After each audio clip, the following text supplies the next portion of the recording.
Too Much Information is a production of iHeart Radio.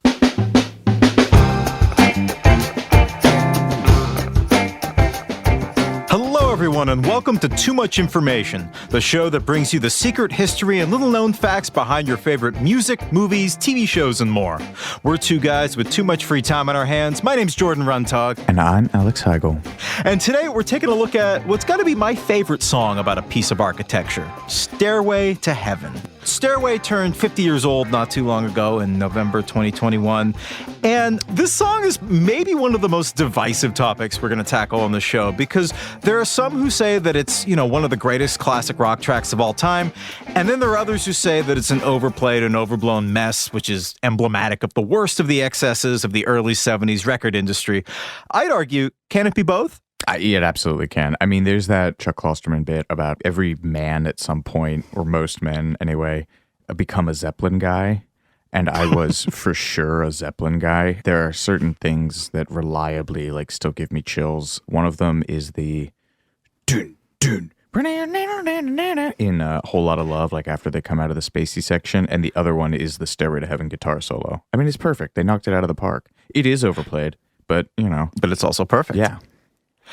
We both play guitar. Was Stairway an early guitar track for you? I feel like that's everyone's first song that they learn. It wasn't, because my best friend at the time played guitar, and he had enough of a head start on me that I couldn't play guitar. It wasn't an option for me, so I picked bass, which has defined the entire course of my life ever since. So thanks, Stairway. I mean, I gotta say, I never really had my Zeppelin guy phase, because I was more of a Who guy. I got into them first, and then when I saw Zeppelin, I was like, wait a minute, you got the blonde front man with his chest out and the leather fringe. You've got the guitar god wizard figure who's kind of orchestrating it all. You've got the quiet, kind of sullen bassist who's actually secretly the MVP, and a one-man orchestra who plays everything. And then you've got this human Muppet freight train guy on the drums. Wait a minute, I know this. This is the Who. I've already set my allegiance here. Those are all very salient comparisons that are objectively incorrect. How so? Well, I think the big difference is that the Who started out as a garage band and gradually got better, but their reach exceeded their grasp. Jimmy Page can play guitar better than Pete Townsend with one hand. Roger Daltrey is one of the great all-time howlers, screamers, but he absolutely cannot sing like Robert Plant. And Keith Moon agree to disagree. Keith Moon's an embarrassment. I mean, he's a terrible drummer. He's great for the band. I have this possibly apocryphal story that a drummer friend of mine told me, where Keith Moon was he'd somehow arranged to take a lesson with Philly Joe Jones, who's one of the greatest jazz drummers of the 20th century, played with Miles, played with everybody. He got in front of him for a lesson, and Philly Joe was like, all right, why don't you play a little, and we'll kind of go from there. I'll see how you play. And Keith Moon is doing his Keith Moon thing, trying to hit every cymbal at once. An octopus. Yeah, and just playing out with 6 rows of tom-toms. And I'm sure just mugging in an empty room for no apparent reason, and he gets done, and Philly blowing Joe, up his bass drum for nobody. Yeah, and he gets done, and Philly Joe's like, wait, you're in a band? People pay you to play music? So yeah, I get that comparison. I think a lot of people also make it, but I don't. Zeppelin is the far superior band in my opinion. I mean, I've bled for the Who. When I was a teenager, I tried to do a Pete Townsend windmill and just failed miserably and just absolutely sliced my hand up. I still have a scar on my finger. And I was lucky enough to interview Pete Townsend. It was over the phone. And at the end of it, when it was done, I told him that story. And he was like, oh, yeah, my hand's all just cut to rivets, too. You know what? I'm coming to play a gig in New York in a couple months. Get in touch with me. We'll meet backstage, and we'll shake scarred, bloody hands, which was very nice of him, and we did. That was a very special moment for me. So I will always be a Who guy over Zeppelin. That's so great. Well, I gotta say, I've heard this song all my life, and there are still so many mysteries about it, and frankly, it makes me wonder. Oh, it makes me wonder. Thank you for the pity laugh, Heigl. But before we dive in, we should get one thing straight. Now, for listeners out there, I'm not saying this will happen, but if there's a bustle in your hedgerow, please don't be alarmed. It's just the sound of Heigl and I diving into everything you didn't know about Stairway to Heaven. Door slamming sound effect. Yeah, or it's the sound of Heigl leaving, one or the other.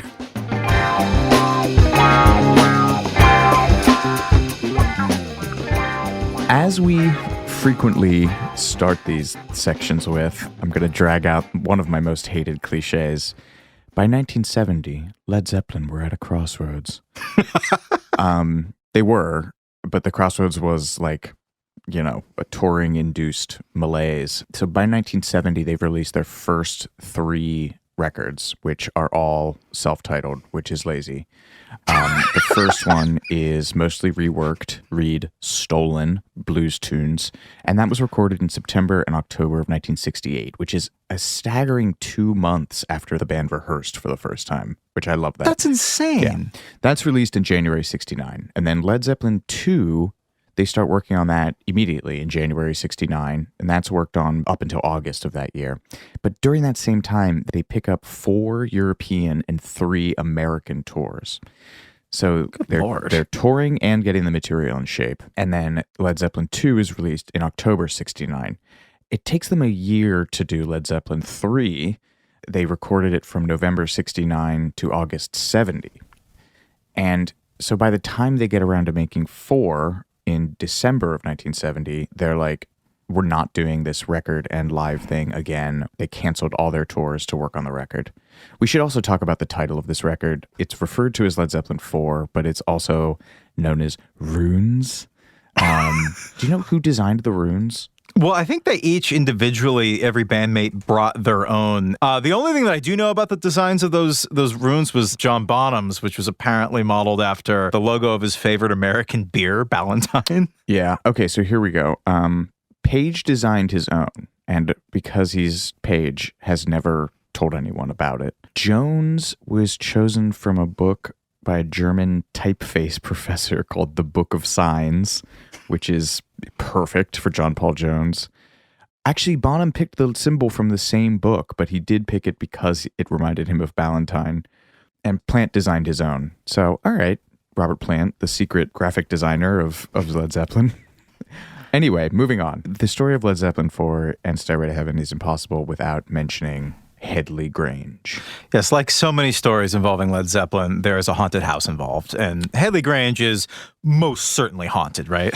Yeah, so they started the sessions in London, which we will also talk about, but they eventually settle at this country house in Hampshire, England by January of 71, using the Rolling Stones mobile studio, which is one of the apparently most well-used mobile studios in England. It's just like an Airstream trailer, right? With like 2 8-tracks in it or 16 tracks or something. Yeah, just kitted out. Neil Young used it to record my least favorite Neil Young song, Man Needs a Maid. Oh, yeah. And according to England's National Heritage List, Headley Grange was built in 1795 as a house of industry, which is the UK's euphemism for a workhouse for the poor.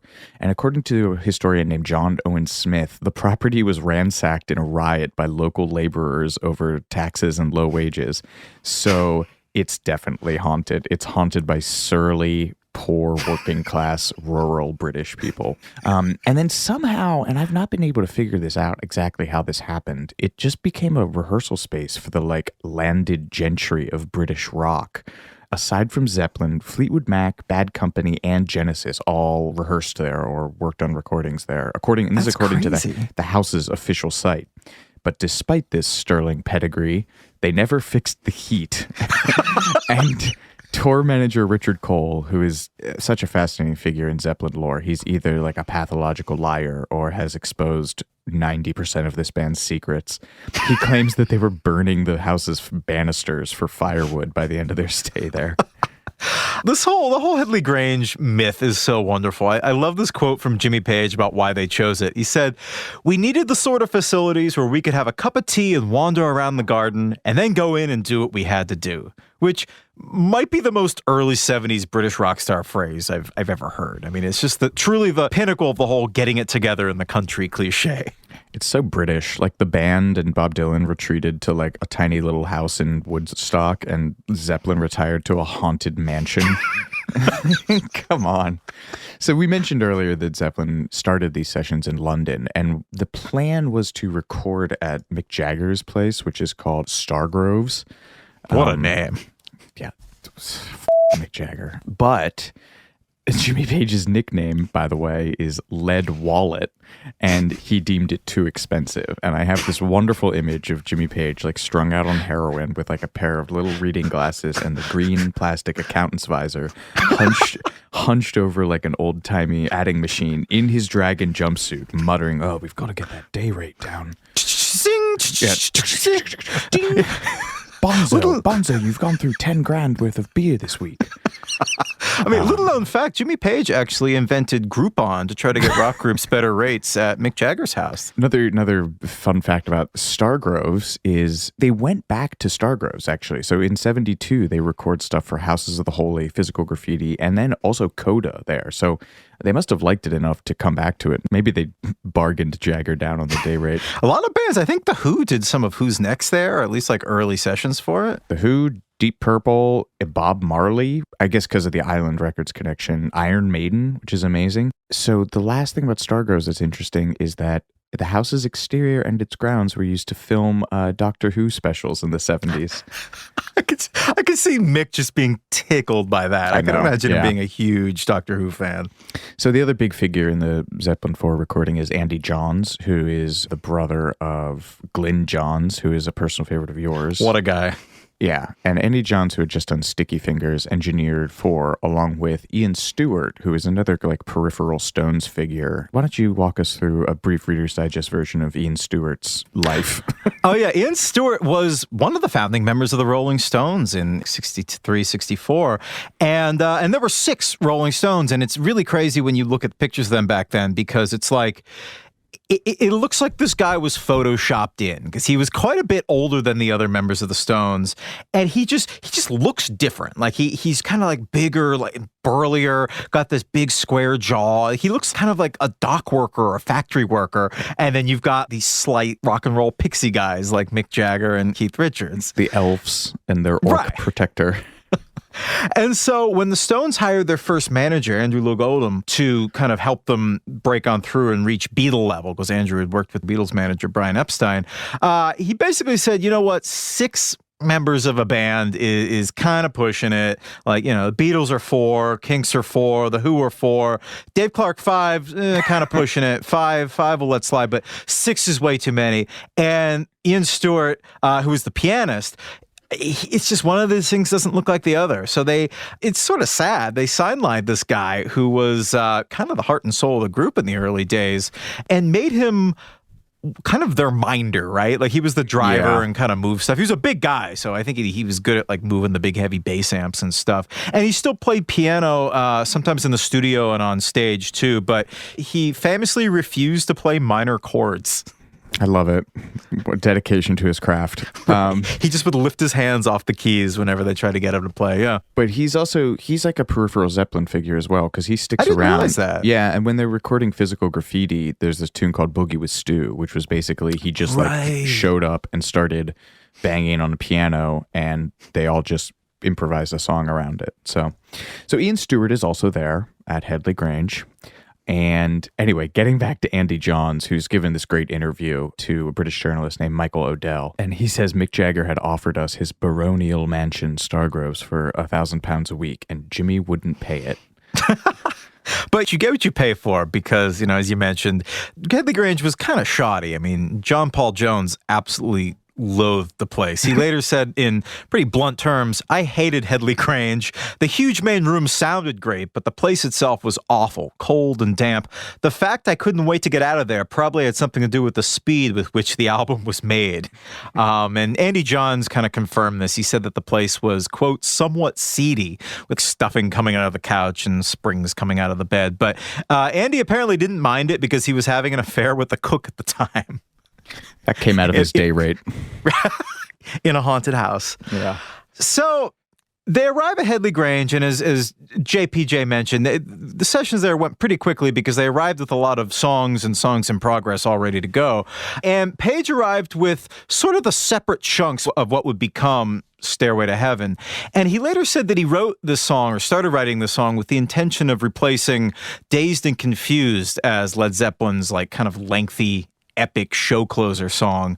And according to the band's lore, which is extremely dense and canon, really, Page wrote the fragments of what would become Stairway to Heaven while staying with Robert Plant at a 250-year-old cottage in Wales called Bronner. Is that? I don't. It's Welsh. Close enough? Yeah, just- all Welsh locations look like they were written by cats walking on laptop keyboards. So, I mean, let's just say Bronner.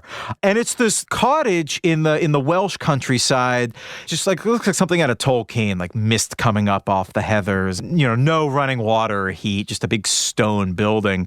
And it's really become indelibly linked with Stairway to Heaven as this like kind of mystical place where the song was born. But for me, I think it's kind of cute because I guess Robert Plant used to stay at this place with his family as a kid. So like I'm from New England. So to me, it's like someone saying, hey, want to go down the Cape? Like my parents have a place. It'll be great. So it kind of makes this whole story a little less mythic to me. It makes it kind of almost humanizes it more. It's the plot of With Nail and I. They just go to like a rural cottage and hijinks ensue. So it's become like kind of famously linked with this song.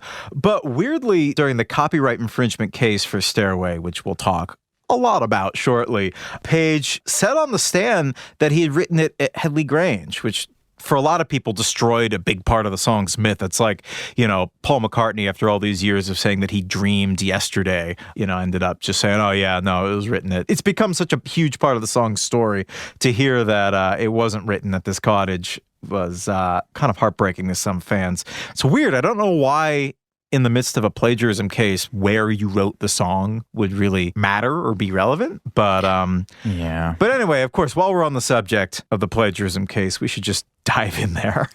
Yeah. So basically the big elephant in the room with Stairway is this LA prog rock band called Spirit. And they were on a tour with Zeppelin. Zeppelin opened for them on their first American tour, I believe. And Spirit, as was the fashion at the time, had an instrumental tune called Taurus. And the intro to that song does sound a good bit like Stairway. Like the acoustic intro to Stairway, yeah. I don't want to dwell on the legalese of all this, but you know how during the Oscars they sometimes give awards to actors for not so great performances, almost as an apology for not giving it to them in years past. I almost feel like that should have happened with the Stairway lawsuit, just to avenge the years and years of Led Zeppelin getting away with pretty egregious ripoffs. I mean, we've all accepted that Whole Lotta Love is a direct rip of You Need Love by Willie Dixon, which was popularized by Muddy Waters in the early 60s. I think Dixon sued in 1985 and they settled out of court, and I think he's listed as a co-writer now. Lemon Song is Howlin' Wolf's Killing Floor, and he got a belated co-writer credit on that. There's this great Rolling Stone article written a few years back by Gavin Edwards that goes deeper on all this, and there are just so many examples of Page crediting himself on traditional tracks. I think In My Time of Dying, for instance, it's just a traditional song that he stuck his name on. And I think my favorite example of this is Led Zeppelin. They took a song by American folk singer Annie Bredon, which they mistakenly believed to be traditional, and just took it and they made Babe, I'm Gonna Leave You from it. And I don't know why they assumed it was traditional, but for years, it was until the 80s when this woman realized that Led Zeppelin had done one of her songs. You can sort of give them the benefit of the doubt and being like, well, we didn't have Wikipedia back then. We didn't know this. We didn't know that. But that's true, I guess. Page was also kind of cued into the British folk scene of the time with Bert Jansch and those guys. So he probably was hearing a lot of traditional tunes. It's not necessarily beyond the pale for him to hear something and be like, oh, that's probably in the public domain. But the blues stuff is so egregious. Yeah. I think when they asked him about it, he says something remarkably callous, like, well, that's the name of the game. Yeah. My favorite example of all this is about the song Dazed and Confused, which was written and performed by a singer called Jake Holmes. The title of the song was Dazed and Confused, and the melody is basically identical to the Led Zeppelin song, and it's a pretty distinctive melody. That's and the bass line. Oh, and the bass line too. And Page claimed that he had never heard the song, which is pretty weird considering that Jake Holmes opened for Jimmy Page's pre-Led Zeppelin band, the Yardbirds, in 1967, which is when his song Dazed and Confused came out. And for some reason that's totally beyond me, this guy Jake Holmes didn't press charges for decades. He's quoted as saying, "What the hell? Let him have it." Which is some serious money. I mean, I guess he finally filed suit in like 2010, and now he's credited on the song, but not as a co-writer. The credit on Dazed and Confused by Led Zeppelin reads, written by Page, inspired by Jake Holmes. Yeah, there's even like a Wikipedia page called List of Led Zeppelin songs written or inspired by others. So like that gives you an idea of the extent of this. My favorite bit about the Jake Holmes song comes from this Alex Ross piece called Chacona, Lamenta, and Walking Blues, which traces this idea of a descending bass line all the way back to like 1695. And I just want to read you this line. Holmes's song is anchored in consecutive chromatic descents. They were the work of an itinerant bass guitarist named Rick Randall, who Holmes later described as absolutely stark raving mad, and who was last reported living in Utah with a witch. Anytime there's a last known whereabouts entry in somebody's like bio, that's when you know that person has a life well lived. Or just the phrase itinerant bass guitarist, like just wondering living with a witch. Yeah. I don't know. You're a songwriter. I'm not. You are also a cold-hearted cynic, and I am not. I know that music builds on what came before it. I think we can all agree that like cashing in on these blues old-timers who've been ripped off left, right, and center is wrong. But it gets murkier with something like Stairway. Like the intro does indeed sound like that Taurus song, but that Taurus song sounds similar to so much that came before it too. There was a Canadian, I forget if it was a documentary or like a news broadcast, where they had a musicologist on, and he drew comparisons from the beginning of Taurus, which is the song that Stairway supposedly ripped off, and the 1927 song Blue Skies, Blue Skies shining on me, 1937's My Funny Valentine, which is an old jazz standard, and even the song Feelings by Morris Albert. I mean, there are some musicologists that take it all the way back to Bach as like the antecedent for the Stairway intro, which, at its core is a held minor chord and a descending bass line. So, as I was saying earlier, the big argument that you always hear in regard to the Stairway controversy is everybody borrows. It's what you do with that to make it your own. And beyond the intro to Stairway, I mean, it's pretty obvious that Page took Stairway to Heaven in a wholly different direction. True. So, I mean, he definitely did make it his own. So I suppose there's something that could be said for that. Yeah, I mean, just they're apparently during cross-examination or whatever, the lawyer even played Jimmy Page Chim Chimmery from Mary Poppins and tried to get him to cop to being influenced by that. This court case just got mean. It's funny because this guy who wrote the Spirit song Taurus, Randy California, which you'll tell us about Randy in a minute, he didn't really care about this for a long time. He wrote in a set of 1996 liner notes for a Spirit set, or box set, I guess, or a reissue. He was like, oh, this kind of sounds like Stairway. But it wasn't even until 2014 that a bassist for the band, whose name is Mark Andes, which is the second geographical name of this band, he filed the suit in 2014, and this wasn't settled until March of 2020 in San Francisco, and they ruled against Spirit. And Randy California was dead by this point, too. So during his lifetime, he may have noted that there were similarities, but he never took it to court or anything. I got to say, this guy, Randy California, had a pretty crazy life. I want to go off on a little bit of a tangent on him. Yeah, Randy California lightning round. Right. He was born Randy Wolf, which is also a pretty amazing name. Yeah. And he got to start playing in Jimi Hendrix's pre-experience band, Jimmy James and the Blue Flames. And he was just like a teenager. And it was Hendrix who gave him the name Randy California to distinguish him from another Randy in the band that he called Randy Texas. Dig, baby, I'm going to call you Randy California. And I'm going to call you Randy Texas. They're like, okay. I don't know why he called him Randy California, because he's not, I mean, I thought he grew up in New York, so maybe he just thought he had like a California vibe. Maybe he just had like pre-hippie long hair stuff, because this would have been like 65, 66. Randy California, his neighbor around this time was Walter Becker, the future Steely Dan co-founder. Hell yeah. Which is so great. They apparently lived next to each other in an apartment in Forest Hills, Queens. And Randy California gave Walter Becker blues guitar lessons for a time. So we can thank him for some of those great Steely Dan licks, too. And this is my favorite part. Apparently, Walter Becker, later of Steely Dan, Randy California, briefly played in a short-lived band called Tangerine Puppets with the future Tommy Ramone and Johnny Ramone. Isn't that not? I mean, it's not clear if they were all in the band at the same time or if it was just the same band that they filtered through, but I like to believe that they're all together. To be a fly on that wall. I can't think of two more diametrically opposed 70s bands than the Ramones and Steely Dan. Yeah. In terms of their approach to Everything. songwriting, performing, everything really. So that's pretty amazing. So Randy California ended up moving to California. He fulfilled the destiny of his name. Founded the band Spirit with his stepfather, which I think is kind of a weird way to bond, but still cool. He wrote their biggest hit, Nature's Way, which is a great song if you don't know it. It's like got this very doomy late 60s acoustic, kind of like that Zager and Evans in the year 2525 type of vibe to it. And yeah, like I said, Randy never made a move against Zeppelin in his lifetime, but he died in 1997 at the age of 45 while rescuing his 12-year-old son from a riptide off the coast of Hawaii. What a life. What a way to go. Yeah, right. And what a life. I mean, so regardless of what the courts ruled, I'd like to give a tip of the hat to old Randy right now, because that is a life. That is a full life, a rich life. If you'd like to add anything to this conversation, please tweet at us using the hashtag RandyCalifornia.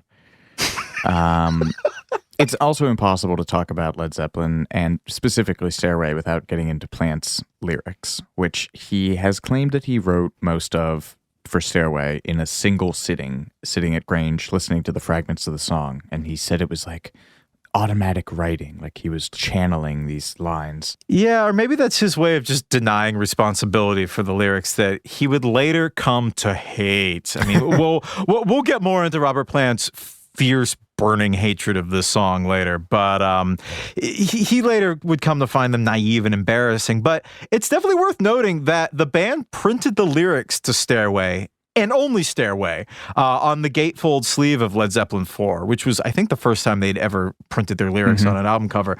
So clearly they must have been proud of this at the time. And Page would later say that he knew it was special. We also can't talk about Stairway to Heaven without talking about all the ad-libs that Plant would do when they were playing it live. The song remains the same, is a classic, essential bit of both documentary making and 70s cheese.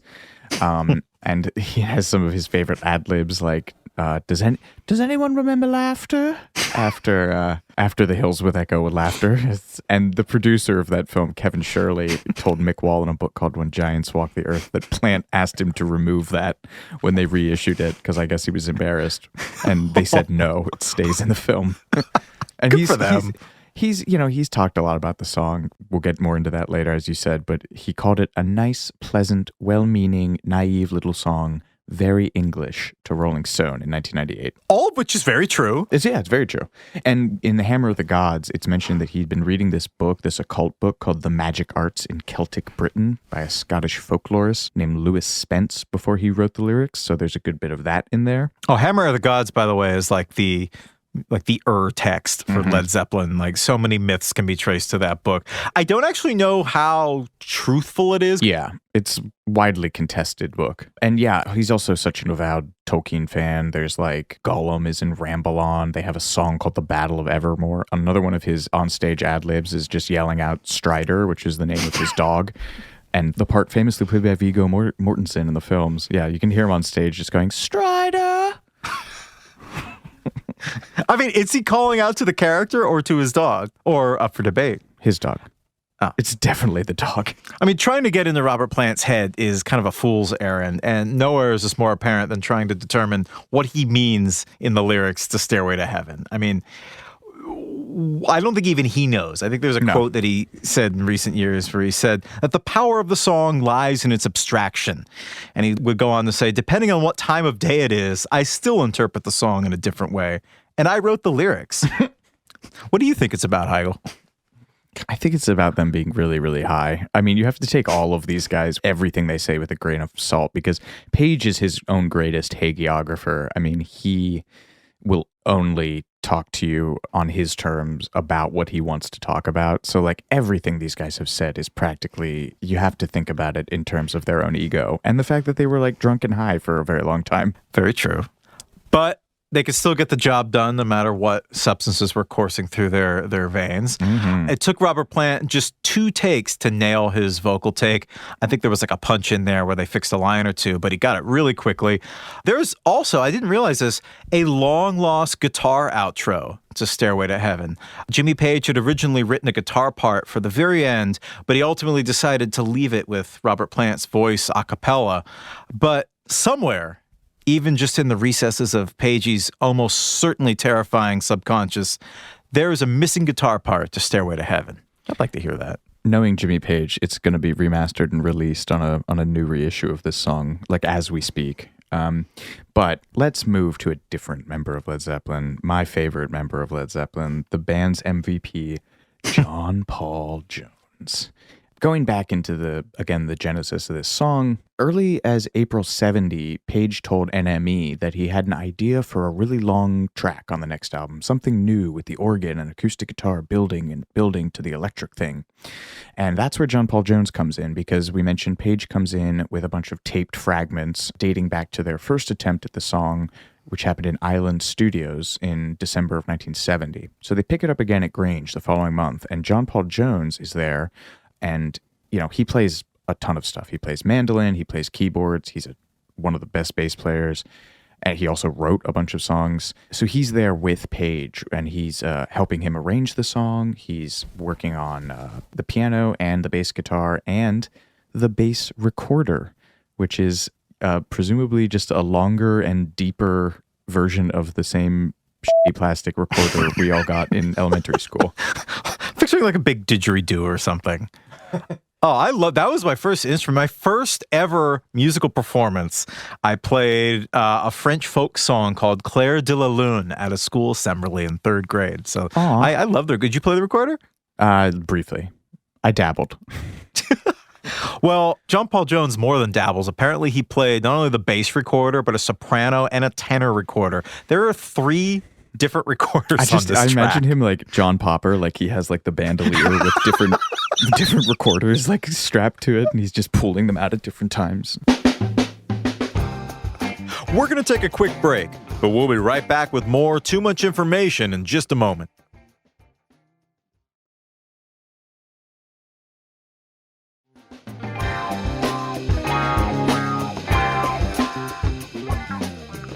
Someone a little less known for his versatility in Led Zeppelin is John Bonham, who is famously just more of a wrecking ball than an embroidery needle when it comes to playing on these songs. My favorite bit about John Bonham in the studio is there's 2. One is he couldn't get the mixed meter section in Black Dog right, because part of that song is in 5, and instead of playing in 5, he just played in 4 the whole time, and it ends up working out because of the way that it overlaps, but he was just like, no, I'm not doing that.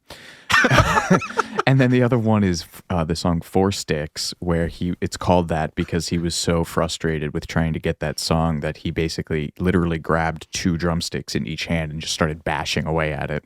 It's incredible. And in Stairway, apparently he has trouble getting the rhythms that transition into the guitar solo section. That da-na-na, da-na-na, da-na-na-na-na. Well, I mean, probably part of the reason that he probably had a hard time nailing that part was that he was just waiting for something like 4 minutes before he comes in, which is a trick that Jimmy Page had used on a couple Led Zeppelin songs, on stuff like Ramble On, to great effect. I mean, you're listening for so long that you think a song is going to just proceed in a certain sonic space, and then he comes in like a freight train out of nowhere and just completely kicks it into a totally new space. So it's a cool approach, but I think on Stairway, he's just sitting there for something like 4 minutes. And there are all sorts of memes about what John Bonham is doing during the quiet part of Stairway. I think there's even a BuzzFeed list of here's everything John Bonham's doing during the quiet part of Stairway. Grow and shave off 1 full cycle of his mighty beard. It's one of my favorites. Sit in on drums for another band at a nearby venue after knocking their drummer out with a single punch. Probably that was probably the truth most there. likely, yeah. Yeah, that's on the nose. And I think my favorite is shift his molecular vibration over to an alternate universe where the band's already up to the drum part of Stairway, perform it there, and then come back to his initial time period just in time to play it there as well. Yeah, John Bonham is so fascinating because he is like one of the most influential, if not the, like, just textbook rock and roll drummers. And he was such an asshole. He was such a tremendous asshole. He saw Clockwork Orange and rather than being horrified by the dystopian nature of it, thought those guys were cool and started wearing a droog costume on stage. Is that where the boiler suit came from? I didn't realize that. Yeah. Whoa. And he also thought it was like hilarious to when people were... I was waiting for this. Yeah. When people were, passing cocaine around, he would give someone a bump of heroin and tell them it was cocaine and then like laugh uproariously about it. So great drummer, person.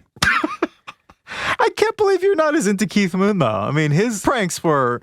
But it comes down to the swing, man. I mean, these guys were jazz dorks. Like he and Bill Ward from Sabbath were both really into like Gene Krupa, and they just have that swing to the rhythm that I don't hear in the Who, and you don't hear in a lot of stuff. Keith was a big Krupa. I guess he was more of a Buddy Rich guy in terms of his flamboyant, just performance style. That definitely tracks. I've been in 3 Zeppelin cover bands, and I will say... Yeah. And I will say that we had 3 different drummers for it, and that kind of drunken swing is such a tough thing to nail. And it really gave me an appreciation for how good of a drummer he actually is. What did you play in these bands? Were you JPJ? Hell yeah, I was. Oh man, that's awesome. Yeah. Oh, I want to see some of that. Anyway, back to the rhythm of the song. Jimmy Page makes a big deal about the fact that the tempo of Stairway speeds up gradually, which he said breaks the cardinal rule of pop music. And he would know because he spent most of the early 60s as the most in-demand session guitarist in existence. He's played on everybody's songs. Also, I mean, everybody from The Who, The Kinks, Petula Clark. I mean, he's played on a million different pop hits in the mid-60s. So it kind of instilled in him this almost mathematical sense of like what makes a good pop song, what will sound good on the radio. Like that's a lot of how he approaches this stuff was really ingrained from this journeyman period. And he found that this approach of having this tempo speed up was something that was really unique and cool. This approach is really only found in classical music. He has a great quote about it. The idea was to have a song which would actually change as we went through it. Layers would unfold with the instruments as they were coming in, and the drums would be coming in later as the song progressed, and there'd be this movement to the guitar solo that took you through, and the momentum would unfold as the pace accelerated. I knew something like that wasn't necessarily the done thing in popular music. It was more done in classical music. So that's an interesting part of the song. He's wrong about that. There's all kinds of songs that do that. There's Charlie Watts is famous for speeding up Rolling Stones songs as they go. If you tap out the start and finish of a bunch of Stones songs, it's a lot of variance, but sometimes that's what the song needs. Moving on to another famous part, probably the most famous part of this song is the guitar solo, baby. And it's really funny because you think of the iconic images of Jimmy Page, the dragon suit, which if you have anything to add to this episode, please tweet at us using the hashtag Jimmy Page's dragon suit. You think of the classic Jimmy Page silhouette, and it's Gibson's. It's that beautiful Les Paul. It's the enormous double neck SG. But he actually recorded this solo on a 59 Fender Telecaster, baby, with quite the pedigree, Jordan. Oh yeah, that was his Dragon Telly, right? That he painted himself in this crazy psychedelic. Yeah, it's definitely a bold choice. Hideous. But this guitar was given to him by Jeff Beck, another fellow guitar god, because Page got him a spot in the Yardbirds. And to sort of thank him for his new gig in this band, Jimmy Page tells a story about he was just at his house and all of a sudden this American sports car pulled up out front, which in the mid-60s was kind of a rare thing in England. And Jeff Beck got out and handed him this vintage Telecaster, and this belongs to you now. And it's sweet. I mean, you have all those stories about guitarists giving other guitarists their prized instrument. It's always like a real special thing between musicians. So he cherished this guitar. Where did Page's other Les Paul come from? His famous Les Paul, the one that's like the real beautiful, I think it was 59? Yeah, it was a 59 Les Paul. He bought that off of Joe Walsh. Later of the Eagles, this was probably, I imagine, Zeppelin was probably touring through the Midwest, and maybe the James Gang, which is Joe Walsh's early band, was probably opening for him or something. Actually, I'm not totally sure how they hooked up, but he bought that 59 Les Paul off of Joe Walsh, and that became his main instrument in like 70, 71, and he left his famous Dragon Telly that he played the Stairway to Heaven solo at home when he went out on tour. And a friend of his, apparently trying to be nice while he was away on tour, went and took it in and got the paint removed and scrubbed it down and got it all refinished. And Jimmy Page, he told this story to Guitar World in 1998. He said he got back from tour and said, "My friend said, I've got a present for you. He thought he'd done me a real favor. As you can guess, I wasn't real happy about that. His paint job totally screwed up the sound and the wiring, so only the neck pickup worked. I salvaged the neck and put it on my brown Telly string bender that I used in The Firm." This is kind of not so great band after Led Zeppelin. "As for the body, it will never be seen again," which breaks my heart. It's such an historic guitar. I mean, where's that? We need Indiana Jones on a soundboard right now. Belongs in a museum. So, coming down to the actual nitty-gritty of the solo, Page told Classic Rock in June 2021 that he took, quote, "a couple of cracks at the solo," but Andy Johns told Music Radar that it was more like 7 or 8 over the course of a half an hour. They got into a tiff because I guess they were like, "Well, that's not quite it, like maybe give it another crack," and things got really tense in the control room. And then he says that Jimmy Page then went in and ripped it out. But there's another version of this that he did 2 or 3 takes of the solo and then picked the best one. So, yeah. Page and Andy Johns really didn't seem to get along very well. Andy Johns would describe the solo sessions in later years as, he said, really tense. And he said to Jimmy, he's like, "You're making me paranoid." And Page snapped back, "You're making me paranoid." And in John's words, it was just a circle of paranoia. Cocaine, baby. Oh, true. Yeah, Andy Johns really is kind of seen as like the fall guy for so many of these sessions. Like, didn't he screw up the mixing initially or had some role in like messing up the early version of the mix for Led Zeppelin 4? They took a crack at mixing it at Sunset Studios in LA, but it universally hated the results apparently, including Johns. And the only thing they kept on there is When the Levee Breaks from that session. And then they subsequently remixed everything else over the summer at Island in London. Not to speak ill of the dead, because Andy Johns died a few years back, but he's sort of portrayed as this like Benny Hill type figure, like sex fiend in the Led Zeppelin 4 story. In interviews, he's always talking about like having sex with the cook at Headley Grange. And he said he was excited to get to California to mix the album because he had 2 girlfriends there. And presumably in his haste to get to them, he left 2 of the tapes of the Led Zeppelin's work in progress on the plane. And so as he's like desperately like running through the airport, trying to get back onto the plane before it takes off and goes back to England, an earthquake hits LA and like the airport starts shaking. Just bad omens all around. That's one of the reasons they kicked Lowell George out of Little Feat, is that they were working on a record and he was so messed up he left a bunch of master tapes on a train. Oh God. I mean, yeah, it's pretty bad. So he really becomes the fall guy for this mixing incident in particular. And Jimmy Page once seethed, basically, Andy Johns should be hung, drawn, and quartered for the fiascos he played. Ouch. Yeah, that's pretty brutal. And after this, he did not work with the band again. But it did not hurt his career much because he worked on the Stones' Exile on Main Street, Television's Marquee Moon, and I didn't realize this, Van Halen's For Unlawful Carnal. That's a hard album title to say. Yeah, it is. Van Halen's For Unlawful Carnal Knowledge. There we go. Which that record for me gets a review. I love but it's this. sold. Yeah, I love this idea of Andy Johns mixing, because Exile on Main Street was also done in like a big country manor situation. So I love this idea of Andy Johns just like chasing women through the halls of these mansions with like haunted, just like at like 1.5 speed with yappy sax playing in the background. Like, anyway, once they get done with mixing, they turn it into Atlantic, and Atlantic is saying, "You people are insane, truly.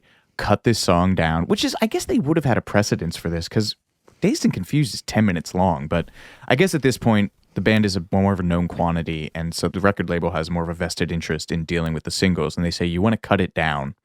And everyone in the band refused. And so did their manager, Peter Grant, who's another famous figure in this band's history. Is he the ex-wrestler? He's like the strong arm guy. He's like sort of the Suge Knight of the classic rock world, if I'm remembering correctly. Like yeah, no, that's fair. Yeah. Peter Grant worked variously as a stagehand, bouncer, and wrestler before getting into management. All of which is to say, if that man comes into your office and says no, he is not changing on that. Right. But it didn't hurt the album anyway, because once 4 comes out, it stays on the charts for 90 weeks in the US, which is almost 2 years straight. I mean, you could argue that it sold like that because Stairway to Heaven wasn't released as a single. I think a lot of the thinking behind it was, if we don't put this out as a single, people will be forced to buy the album, and the album will sell like a single. And in those days, singles sold a ridiculous amount. It's also arguably like a perfect record. There's no filler on that record, you know? Yeah, oh, totally, yeah. It sold almost 30 million copies worldwide, making it the 12th best-selling record globally. Below what? Below the Grease soundtrack, but above Michael Jackson's Bad. So that's not bad. That's quite a sandwich. The only place that Stairway to Heaven was ever released as a single, and I really don't understand why this was in the Philippines. I guess that's the only place in the world, but go figure. But in the UK and the US, the closest it ever came to becoming a, quote, hit chart song was in 2007 when it first became possible to download Led Zeppelin songs. Stairway belatedly hit, I think, number 30 in the Billboard Hot Digital charts. So it eventually did chart some, 35 years later, something like that. That must have been nice for them. Yeah, I'm sure, yeah. A nice little moment. I'm sure they needed another plaque in their baronial mansion. Exactly. I love when bands won't go along with even the most basic promotional efforts. It just cracks me up. Like, we were talking about the title of Led Zeppelin 4. Technically, the album is untitled because Jimmy Page was still pissed about all the negative press coverage for their last album and just the ongoing accusations that Led Zeppelin were just hype.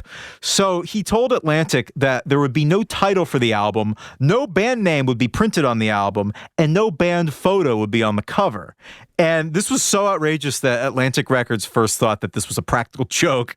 And then Page came ambling into their office with manager / ex-wrestler Peter Grant. And he came to talk to them in person, and management realized that Page was dead serious. He apparently hissed, "Listen, this record would shift units if we put it in a brown paper bag." And considering the fact that the band had been responsible for 20% of Atlantic's sales that year, they got their way. But this was basically their way of protesting the hype. Like, okay, if we're just hype, we won't even have our picture on it, won't have our name on it, we won't even title the album. We're nothing. Just take it or leave it. Project your own, whatever you want onto this. Like, just call us anything, but we're not hype. Jimmy Page is one of the most fascinating people because he's got this tremendous rock band and that's not a diss. He's one of the most dick forward bands, and that's what makes them so good. But he's also one of the most fragile, not accommodating people. This Chuck Klosterman interview, who, as we mentioned, is a huge Zeppelin fan, this in GQ, this was in 2014. I didn't know it's that. Good. It's called Jimmy Page and the Grouses of the Holy, because this interview happened over the course of 2 days, and it's just, there's so many questions in here where Jimmy Page is like, I'm not going to answer that. I'm not going to talk about that. And he says like the only time he comes alive is when he starts asking him about like the minutia of the recording or the music. So, but I guess he's always been like that. So, and despite a song that was initially pitched as like the new finale of their live show, it had a really inauspicious debut. It happened live in Belfast in March 1971, 8 months before it was released. And John Paul Jones remembers it as, he just says, they were all bored to tears waiting to hear something they knew. But fair. It's an 8-minute song that you don't know. It's true. And some context to Belfast at the time. Yeah, it was also inauspicious because this was right in the middle of the Troubles, or the war in Northern Ireland between the native Irish Catholics and British rule. I mean, Belfast was a war zone. Yeah. There was rioting just down the street from the show, and the streets were literally glowing red from a gas tanker that someone had hijacked and blew up just down the road from the show. I mean, not to mention, I'm sure there were like Molotov cocktail fires in every garbage can on the street. And a lot of the bands at this time were really wary of playing in Northern Ireland. I think someone was actually killed the same day that they premiered Stairway to Heaven in Belfast. So, I mean, maybe they weren't bored to tears. Maybe they were just terrified. It's also probably true. Stephen Davis says in Hammer of the Gods that the song didn't really pick up until 1973 after they've been like road testing it for 2 years. And then it quickly becomes a staple of the live show. It almost never leaves their set. And trust me, you can find every Led Zeppelin set ever played online. Yes, you can. And it becomes their closer by 75. And according to band legend, which is unusually dense and unshakable when it comes to Led Zeppelin, the longest version of Stairway that they ever played happened to be the last time that the original foursome ever played together, which, ooh. I haven't actually checked the running times on every Led Zeppelin bootleg in existence, but this was at a gig in Berlin on July 7th, 1980, and they stretched Stairway to 15 minutes, and John Bonham died a few months later on September 25th, 1980, of asphyxiation due to vomit from excessive alcohol consumption. On this day, Bonzo famously had 4 quadruple vodka screwdrivers with breakfast, so the equivalent of 16 shots. And he continued to drink heavily throughout the day. An inquest determined that he had the equivalent of 40 shots over the course of 24 hours, which is insane. Pretty. Yeah. Rolling Stone had reported that he'd recently overcome a heroin addiction. And you often find that people struggling with addictions switch out one substance for another. So it could have led to his increased alcohol intake. But yeah, he died on September 25th, 1980. And there were rumors that Led Zeppelin would carry on kind of as The Who had when Keith Moon died in 1978. But within a few months, the surviving members issued a statement that they were breaking up. They said, "We wish it to be known that the loss of our dear friend and the deep respect we have for his family, together with the sense of undivided harmony felt by ourselves and our manager, have led us to decide that we could not continue as we were." Bonham had been in rough shape, like just days before what would be the band's final show in Berlin. He collapsed 3 songs into a gig at Nuremberg and had to be rushed to the hospital. And the band, in one of the great moments of PR spin, claimed that John Bonham had merely overeaten before a gig. That was why. That's the second Lowell George connection I can make, because Lowell George supposedly died after eating an entire pizza to himself on his tour bus. Yes. And wasn't his last album called Thanks, I'll Eat It Here? Yep. Yeah. I've heard that too.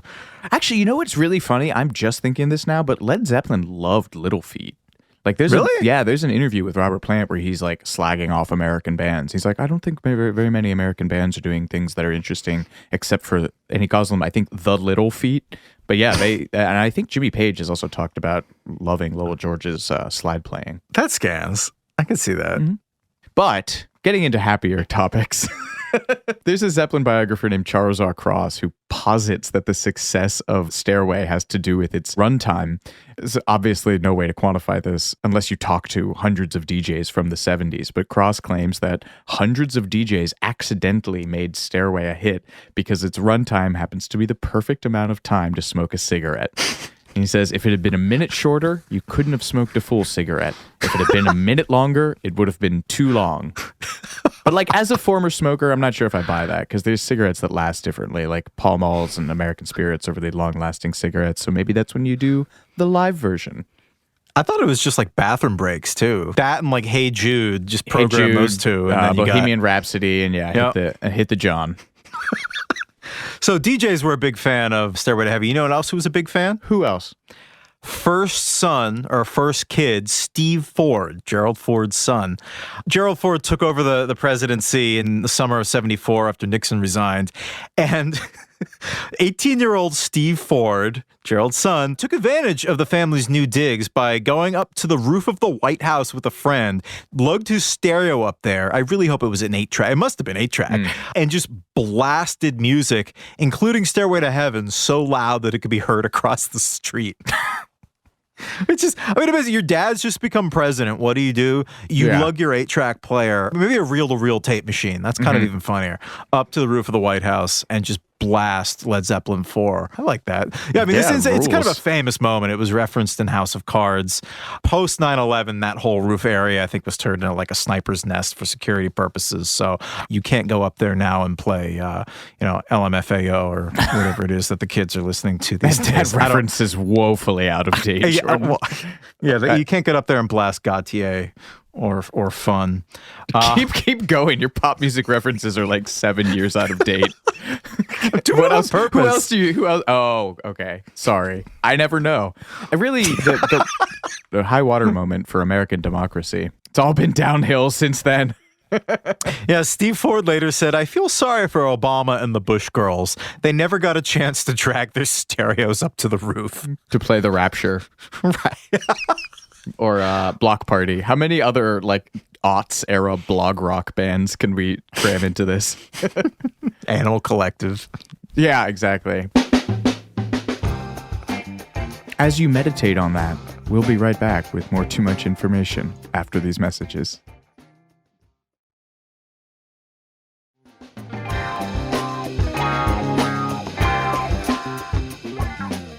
But there is one noted enemy of this song, Jordan, and who is that? Lester Bangs. Of course. He was not a fan. I feel like you need to bring all your spite and bile into this section. You please read this. Lester Bangs is a divisive figure. He's inarguably one of the most famous rock critics, is such a huge influence on people, but he has said some hateful things. He described Stairway to Heaven as a thicket of misbegotten mush. Which is so good. The dude wrote. He wrote for sure. He was on speed for his entire life. And cough syrup. Yeah, anyway. Rolling Stone, though, were apparently, who also famously were like not Zeppelin fans. They were pretty kind to the record as a whole. And much like Pitchfork, speaking of aughts era blog rock, much like Pitchfork, Rolling Stone is famous for reversing course on records that they panned back in the day. But Lenny Kaye, Patti Smith Group guitarist Lenny Kaye called Led Zeppelin 4 the band's most consistently good album yet, and praising the diversity of the song. Out of 8 cuts, there isn't one that steps on another's toes, that tries to do too much all at once. I would agree. It's a great review. Yeah. Good job, Lenny Kaye. You got a future in this industry. A less good review came from the British music magazine Sounds that said that Stairway induced, quote, first boredom and then catatonia. Ouch. And so, of course, we land back in court, as every Led Zeppelin saga does.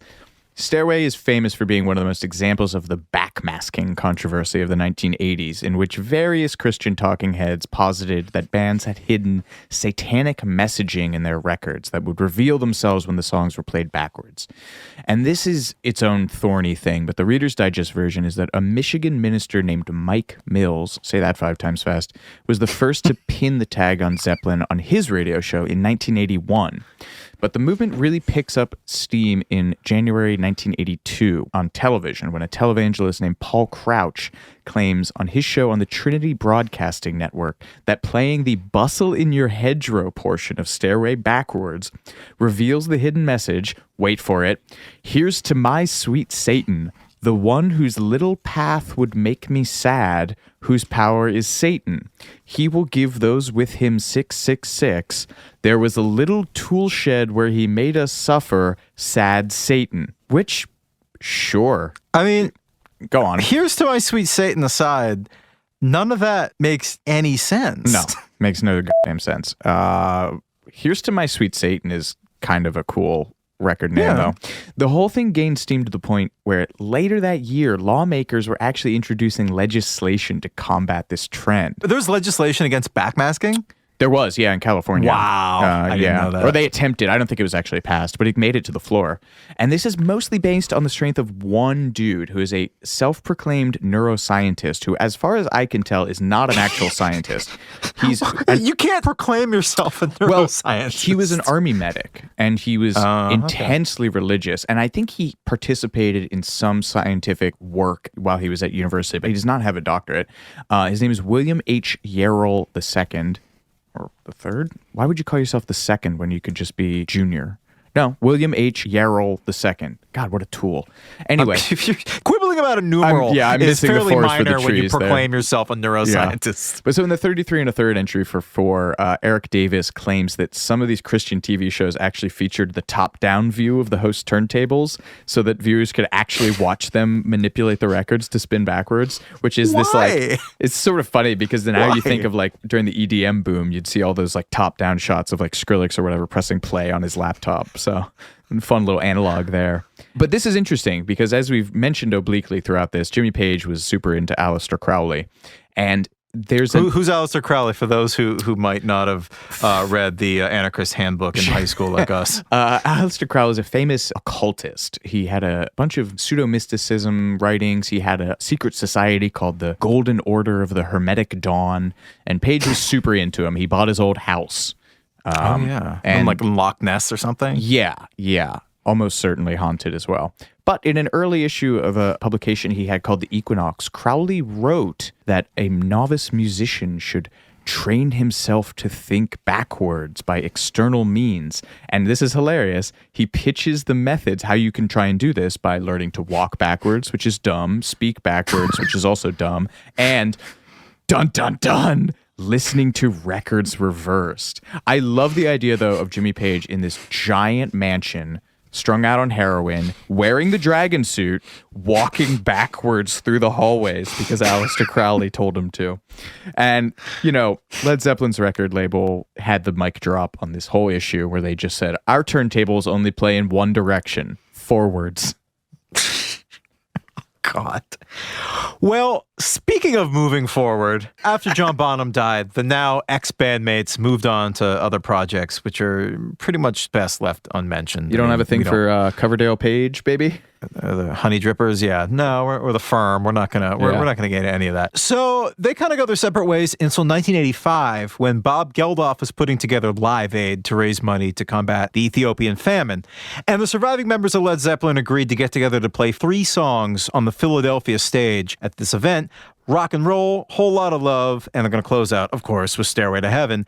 And this is all for a good cause. It seems like a good idea, right? Wrong. Very, very, very wrong.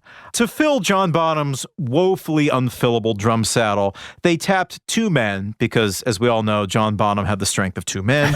For stickman number 1, they got chic drummer Tony Thompson, who was playing with Power Station at the time. I love that, actually. Right? It's incredible. It would be great. They were thinking about touring, and honestly, I think that this infamously bad gig kind of torpedoed that whole idea of them going out on tour. Well, the problem was he had an overbooked schedule, and he only got to rehearse, I think, for something like 2 hours with the band before showtime. So Tony Thompson was drummer number 1. They were also going to have drummer number 2, Phil Collins. Woo! Now, I love this so much. So Phil Collins, this is Live Aid. His big gimmick during Live Aid was that he performed his own set at Wembley. There are 2 stages of Live Aid, one at Wembley in England and one in Philadelphia. And his big thing was that he was going to play one set at Wembley in England, hop on a supersonic Concorde jet, and perform a second time that same day in Philadelphia with Led Zeppelin. And this sounds cool. I mean, sort of cool in theory, theoretically cool. But it meant that he got absolutely no time to prepare with Led Zeppelin at all. And he later admitted that his prep consisted of listening to Stairway to Heaven on like a Walkman on the flight over. Woof. Now, Phil Collins what year is this, you said? 85. Okay, so Phil Collins' best years are behind him. Some of those early live Genesis records, like, I believe Phil Collins could have done that in his prime, but not by 85. Well, I mean, the problem was that there was sort of a gross misreading of this situation, I would have to say, on Phil Collins' part. He later said in a 2014 interview with Q magazine, "I thought it was just going to be low-key. We'd all get together and have a play." But something happened between that conversation and the day, and it became a Led Zeppelin reunion. I turned up and was a square peg in a round hole.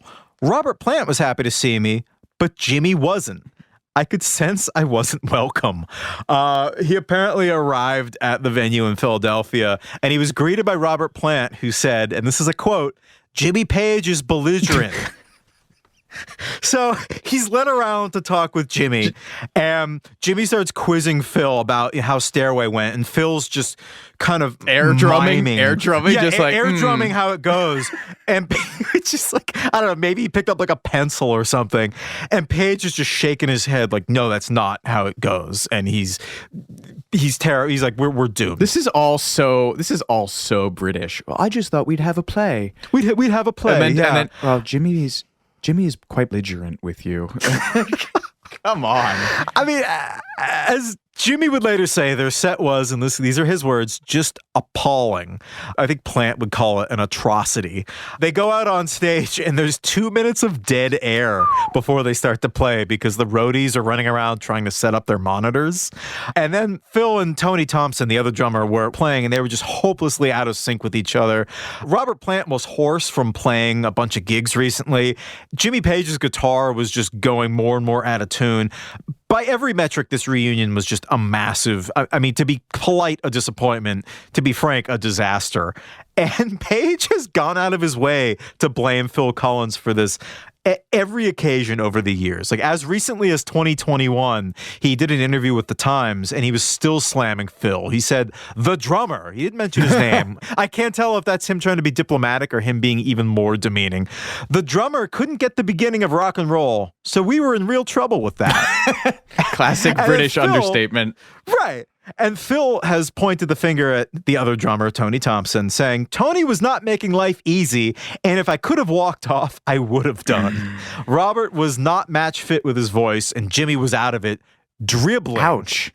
It wasn't my fault, it was crap. Wow. Tony died, I think, 20 years ago, so he's sadly not here to weigh in on this, but Phil has spoken about it so many times over the years. And I think my favorite is in 2020, he used this great British expression, I felt like a spare part on stage. Yeah. Ouch. But thankfully, there were at least some people who enjoyed the reunion. Apparently, Duran Duran were watching the show in the wings, and they were so moved by the sight of 3/4 of Led Zeppelin playing Stairway that they actually started to cry. Aw. Which Duran. Aw. Yeah, I know. But Robert Plant had a great, typically pissy quote about that. He said, the whole idea of playing Stairway to Heaven with two drummers while Duran Duran cried on the side of the stage, there was something really quite surreal about that. Ah, that's an understatement. Yeah. You know, we'd also be remiss in our duties if we didn't talk about the Wayne's World bit. There's a part in that movie where in a guitar shop, Wayne goes to play Stairway to Heaven. He is stopped for playing it. But you have a deep dive into this, please. Yeah, there's a weird thing about that bit. In the versions of Wayne's World that I've seen, and probably you too, most people, Wayne plays like 3 random notes that sound absolutely nothing like Stairway. And in the original theater cut, he plays the actual first notes of the opening. And it was something like only 3 or 4 notes, but Led Zeppelin's very, very, very vigilant legal team told them that that was still too many notes, and they could only use 2 notes from the original song before they owed them $100,000. So for the home video release, they had to go back in, the director did, and edit more of the notes out. So that's why when you listen to it now, it's just like, why is he being stopped for playing a song that sounds nothing like Stairway? But this is hardly the only time Zeppelin and Hollywood clashed. Yeah, Led Zeppelin also played hardball with another filmmaker, Cameron Crowe, which is pretty mean-spirited considering they go back decades when Cameron Crowe was... And Cameron Crowe's just like the sweetest boy in all of classic rock. Right, he profiled them when he was like a teenager working for Rolling Stone, so they go way back. And Crowe had written Almost Famous, which is his semi-autobiographical take on, you know, himself in the 70s as a young up-and-coming writer. And he wrote this real pivotal scene in Almost Famous when the main character, who's a thinly disguised version of himself, is trying to convince his overprotective mother to let him go on tour with a band and cover it for Rolling Stone. So he gets his teacher to come over, and to try to persuade his mother that rock and roll is literature, he plays all 8 minutes of Stairway. And there's apparently an 8-minute scene of this. But the band wouldn't let him use the song. And Cameron Crowe was supposedly so heartbroken that he said he wouldn't have bothered to make the movie at all if he'd known that this scene wouldn't have been in the movie. Poor sweet boy. I know. And then God knows, I feel like everyone of a certain generation, that movie has been responsible for like trying to make people pursue careers in music journalism. So think of how many dreams would have been dashed. Music, period. Yeah, oh, totally. Well, so we mentioned earlier that Zeppelin were fans of Little Feat, but who did Jimmy Page cite as one of his favorite peers to Cameron Crowe? Right, yeah. During Cameron Crowe's profile of them, Jimmy Page said that there was one artist who might be capable of achieving the artistic excellence of Stairway to Heaven, and that one artist Mungo Jerry was Joni Mitchell. Okay, one of 2 artists, Mungo Jerry and Joni Mitchell. He specifically mentioned Joni Mitchell's song Both Sides Now, which is a solid choice, but an unexpected choice coming from... I love that. One thing that I've been slagging Jimmy Page off a lot here, justifiably, I think, but he is such a fan of music. Yeah. I mean, he's never not. Like, talk about a guy who just doesn't give a shit about anything else. Well, money. He cares about money, but he... Yeah, well, one of the things, money, occultism... And music. Dragons. Yeah. And... music, man. He talks about, like, the stuff that he loves. He talks about the stuff he grew up with. It's probably his biggest redeeming quality. And the guitar, to me, anyway. Yeah. I love that scene in It Might Get Loud when he plays Rumble. Yeah. He just like puts an old copy of Rumble on his turntable and just talks about the light and the shadow. And it's so great. It's really endearing. Well, so we've talked a lot about what the architects of this song have said, but let's talk about what they've done to this song.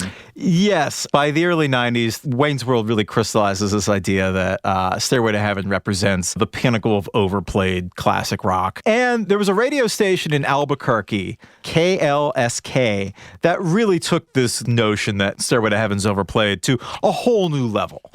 The station had been a self-described new age station, but they were switching to the classic rock format, which in the early 90s was really kind of a new idea. So to announce this radical shift, the station manager decided to pull this stunt where they would play Stairway to Heaven on repeat for 24 solid hours. Or something like 180 times. And this was... Nope. Yep. No. This was January 23rd, 1991. Now, this had mixed results because they got hundreds of angry calls and the police were dispatched to the station not once, but twice. First, they showed up because they were worried that the DJ had had a heart attack and just, his finger on the play button of Stairway or something. He was fine. Freeze! Right. Well, and then the second time, another set of police arrived with their guns drawn because they thought that the DJ had been taken hostage, which sounds insane, but this was just a few days after the start of the Gulf War, and there was concern that there might be some kind of terrorist activity in... That's the plot of Airheads. Right. So the police were dispatched twice, a lot of angry calls, but weirdly, a lot of people actually listened in purely to see when it would finally stop. Is that Sisyphean or Kafkaesque? Both. So this actually ended up having a good outcome for this radio station. They ended up becoming, I think, the second highest rated station in the market, just purely because of this stunt. And this whole stunt was written up in the local newspaper the next day under the headline. Guess what the headline is? Two-toe. The song remains the same. Low-hanging fruit. No, but it's so good, though. So good. They should have called it When the Levee Breaks. Oh, also good. That works on multiple levels. But there was another radio stunt that Robert Plant himself got involved with, right? Yes. So this is another famous part of Zeppelin lore, and I've seen and read a bunch of different versions of this, but the gist of the story is that Robert Plant is driving through Oregon. He's just played in Portland, and he's listening to the listeners supported by listeners like you. Listener-supported station KBOO, or KBOO, when the DJ promises during the course of a pledge drive to never play Stairway to Heaven again if people call him with donations. And again, the telling seems to fluctuate in this, but Robert Plant pulls over, calls the station, and pledges an amount of either $1,000 or $10,000, depending on who's telling this story. My favorite bit of this is that other versions of this story suggest that he used the Atlantic Records credit card for this. Over the phone, or put the donation in the name of Atlantic Records founder Ahmet Ertegun. And Plant has also claimed that Ahmet Ertegun then started getting mail from the station as one of its donors. And the best part about this is that it is true. KBOO has confirmed this story on Twitter. They didn't mention the amount, so we don't have a hard ruling on that. But they confirmed that Robert Plant actually pulled over to the side of the road and pledged money to a listener-supported station to get them to stop playing Stairway. And then this is a perfect segue into like a summation of things that Robert Plant has said about Stairway to Heaven. But on this specific story, he says at the end of a 2007 interview, he says, "It's not that I don't like it. It's just that I've heard it before." But he absolutely so doesn't British. like it. So British. So British. Yeah. Classic understatement. I just want to offer a greatest hits reel of all the times that Robert Plant has publicly dissed his most famous creation. Please do. He's never really understood the fuss around Stairway, which he's famously referred to as that wedding song. In an interview with Rolling Stone, he said, "Really, I have no idea why Stairway is so popular. No idea at all." He sees Kashmir as the pinnacle of the band's achievements, and I actually kind of am inclined to agree with that. Ooh, hot take. He also intended to agree with many of the shots that contemporary critics took at the song, telling Q magazine in 1988, "If you absolutely hated Stairway to Heaven, no one can blame you for that because it was so pompous." Since the death of John Bonham in 1980, I think you can count the number of times that he sung Stairway to Heaven on one hand. You've got Live Aid, and then he performed the song under great duress at a tribute concert for the 40th anniversary of Atlantic Records in 1988. But he told the press after this concert, "I'd break out into hives if I had to sing Stairway to Heaven at every show. I wrote the lyrics and found the song to be of some importance and consequence in 1971, but 17 years later, I don't know. It's just not for me. I sang it at the Atlantic Records show because I'm an old softy, and it was my way of saying thank you to Atlantic because I've been with them for 20 years, but no more Stairway to Heaven for me." And he pretty much meant it. They skipped it during the MTV Unplugged show, but then they did it, and this is something I'll never understand. The MTV Unplugged show they did not invite John Paul Jones to, which remains a burning point of contention for me personally. Why didn't they do that? Was it because they were doing the Page Plant duo tour thing? Almost certainly in actuality, but they have said something about it. I mean, maybe it was they just didn't want it to be a Led Zeppelin reunion. I mean, yeah. Well, according to forums.ledzeppelin.com, which is, again, total grain of salt, but some of these are surprisingly accurate. One of the main reasons for doing so, he said, was that people wouldn't think it was a Zeppelin reunion, and it probably also would have taken money out of his cut. But this is fascinating. While they were reuniting to do this, John Paul Jones is working with Diamanda Gala. I don't know how to pronounce her name. She's this truly breathtaking avant-garde vocalist. Everyone just Google her version of I Put a Spell on You. It is terrifying. She is an incredible figure in avant-garde music. And so it's just very funny to me that while they're recording for like a greatest hits set for MTV, John Paul Jones is working with one of the most wild, incredible singers ever. I love that. Good for John Paul Jones. So yeah, he sung at Live Aid, he sung at this Atlantic 40th anniversary show, skips it for MTV Unplugged, but for reasons that I will never understand, Plant and Page performed an abbreviated acoustic version of Stairway to Heaven on a Japanese talk show in 1994 when they were promoting their Page and Plant project. According to legend, Plant lost a bet with Page, and that's the only reason that he ever sang it on that. It's got to be a bummer for Page because he said that the only person who can sing that song with him is Plant. So he really only gets to play it as an instrumental these days, which must be sad for him. The last time that Robert Plant sang it publicly was at the Ahmet Ertegun tribute concert in 2007, which became released as was a Celebration Day live album and DVD. It's the big last show where they got Jason Bonham, John's son, to fill in on drums. I'm sorry. Did you ever see that VH1 show, Rock Band? Yeah. Oh, yeah.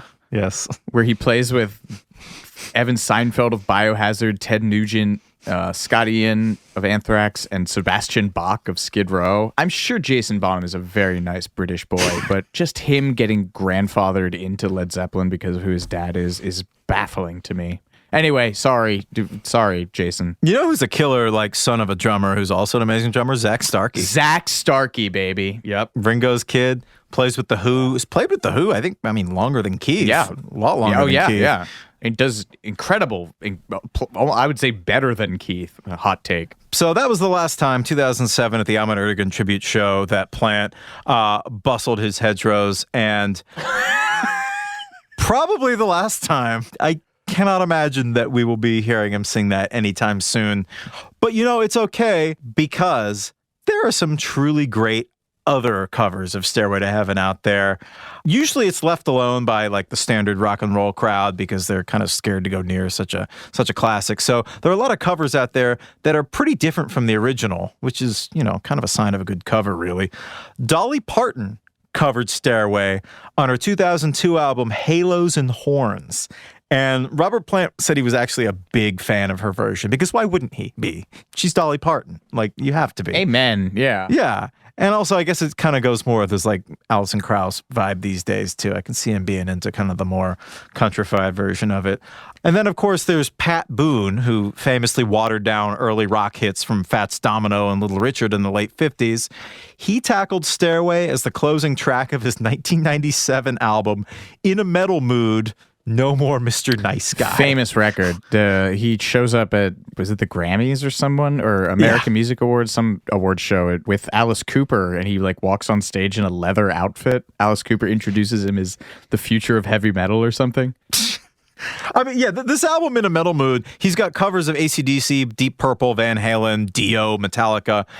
And on the cover, someone probably told him that he looked metal. He's wearing, but he's kind of wearing like a leather gimp sex slave outfit. Accurate. It doesn't look very metal at all. It looks more BDSM. And he got some bad advice. Or good advice. Yeah, I'm sorry. The only middle-of-the-road crooner doing a lounge version of a hard rock song that I recognize is Paul Anka doing Jump by Van Halen. Yeah, Google that. It's incredible. Incredible song. Mary J. Blige does a really incredible version of Stairway. She did it in 2010 with Steve Vai and Orianthi on guitar. Was she the woman who played with Michael Jackson? I don't know. I think so. Randy Jackson's on bass. Hell yeah. And Blink-182's Travis Barker on drums, which that's a lineup. I don't know how I feel about that. It's interesting. It's definitely worth a listen. It was a bonus track on, I think it was the UK reissue of her 2009 album, Stronger with Each Tear. Travis is great, but that man does not swing. Anyway, moving on. What's the next one? There's a version that the London Symphony Orchestra did. There's a Gregorian chant version of Stairway. There's also an accordion-driven version of Stairway. There's a reggae tribute act called Dread Zeppelin. That is, I can't believe it took us this long to get to Dread Zeppelin. Good God. Right. What a sin against music. 90 minutes in, we finally got Dread Zeppelin in here. They actually released this as a single in 1991. Got to number 62 in Britain. That is absurd to me. I'm sorry, Britain. What the hell were you doing in 91? I mean, 1991, you should know better. Good God. I'm sorry. I must not have read ahead to that part because it just made me so furious. And then there's, I think probably my favorite Led Zeppelin cover band is a group called Les Zeppelin. Hell yes. They are not only the best of all the Zeppelin cover bands, no offense to the ones that you were involved with, Heigl, but they're also indirectly responsible for this hilarious incident in 2008. Les Zeppelin were due to play Bonnaroo, and the press release went out with Led Zeppelin on it. It was an all-female Led Zeppelin cover band. And numerous news outlets misread it as Led Zeppelin. And it had been less than a year since Led Zeppelin had done the Ahmet Ertegun tribute show. And there were all these rumors that they were going to reunite for a tour. So when this press release went out, numerous news outlets, including like the AP and like the Chicago Sun-Times, so good outlets, reported that Led Zeppelin were reuniting. That's why copy editing is important, people. Fact check. Yeah. And they had to offer these really sheepish retractions. Some defended the mistake. The Sun-Times said, the press release was misleading, to say the least. Unfortunately, I would probably have to say that Led Zeppelin rank very high on the list of bands unlikely to ever reunite again. Yeah, no, not at all. Well, I think that's about all I have to say on this. I think maybe we give the final word to Pagey, shall we? Yeah, he says, to me, I thought Stairway crystallized the essence of the band, which I would disagree with. It's not horny enough. To me, I thought Stairway crystallized the essence of the band. It had everything there and showed the band at its best, as a band, as a unit. It was a milestone for us. Every musician wants to do something of lasting quality, something which will hold up for a long time, and I guess we did it with Stairway. Yeah, I'm more of a Who guy. You know, Jordan, there are two paths you can go by, but in the long run, there's still time to change the road you're on. We'll see you next time for more Too Much Information. I'm Alex Heigl. I'm Jordan Runtagh. Thanks for joining us.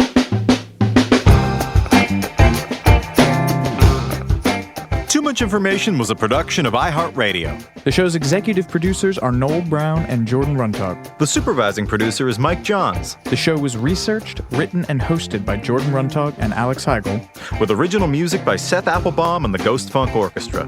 If you like what you heard, please subscribe and leave us a review. For more podcasts on iHeartRadio, visit the iHeartRadio app, Apple Podcasts, or wherever you listen to your favorite shows.